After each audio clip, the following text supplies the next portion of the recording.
Since the big blowout of the Mario RPGs back in 2023 and 2024, there's definitely been more discussion surrounding the possibility of characters from the Mario RPGs appearing in spin-off rosters, such as Mario Kart, Mario Party, or the Mario sports games. While unfortunately, it seems like the developers, or at the very least the higher-ups at Nintendo, have no interest in including them, that isn't stopping fans from wanting them, and that's perfectly fine. As long as fans are vocal enough about something, changes can be made. We wouldn't have gotten the Paper Mario Thousand Year Door remake if that wasn't the case. That's why I'm totally on board with fans speculating about the idea of Mario RPG characters, and that's why I'm rooting to see them as well. With this demand for Mario RPG characters among some Mario fans, I've noticed that 3 characters in particular seem to be the most popular contenders, and are the ones that I often see on fan rosters. These characters include Geno from Super Mario RPG, Vivian from Paper Mario The Thousand Year Door, and Fawful from the Mario & Luigi series. I've seen some people wondering why these characters are popular, or why people want these characters rather than others, such as Mallow, Goombella, or Count Bleck, so I kind of wanted to analyze why many fans came to this consensus. I'm not necessarily trying to make this of people online, since I'm kind of neutral on the topic of a big 3 for the Mario RPG characters. This is more of a way of understanding why fans feel this way, since I feel like this is a nuanced discussion. So why these 3 in particular? For one, they stand out the most among all of the other characters from each respective series, and they have a lot of appeal among the fans of each series. Geno's doll form is very iconic and is very distinct compared to most of the designs from Super Mario RPG, and he's also kind of an aura farmer. His personality may not be as fleshed out as Mallow's, but he still makes a meaningful impact on a lot of people. And then Vivian has a very distinct and cute design, and has a very well fleshed out character arc.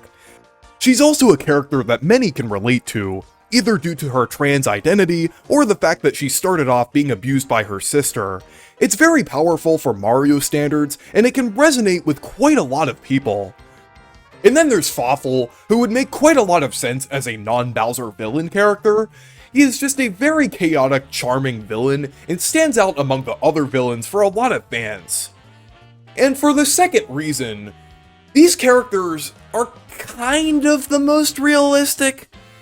Square Enix may own Geno, but his popularity is the closest a Mario RPG character has come to rivaling the popularity of a main series character, and he has also been a very highly requested character for Smash.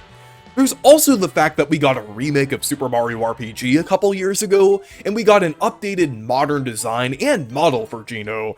So if Nintendo were to collaborate with Square Enix for a Mario spin-off, Geno seems like he would be the most realistic character that they would go for. And then Vivian recently appeared in the Paper Mario Thousand Year Door remake, so it would make sense for Nintendo to choose her, especially because of her distinct design, not being based on any existing Mario character or enemy, and the fact that she's popular. And then Fawful has the most recurring appearances out of any villain from the Mario RPGs, so his presence in multiple games could make him a compelling candidate. And then 3, it seems like it's easier to push the idea of fans wanting Mario RPG characters and Mario spin-offs if people rallied around a few specific characters. While I don't entirely agree with this sentiment, I can honestly see how some people would feel that requesting a ton of different RPG characters would make people's general requests for wanting RPG characters a bit more vague to Nintendo, and would make any character less likely as a result. Usually, when there's some kind of big push for a change with Nintendo, there's a clear and distinct direction, like Operation Rainfall pushing for the release of Xenoblade Pandora's Tower in the last story in North America, or hashtag remaster Thousand Year Door, which is what I was referring to earlier, and the push to drop the price for Mario Kart World, so I can understand the want for rallying behind these characters specifically. But I wanted to give my personal thoughts on this whole Big 3 thing.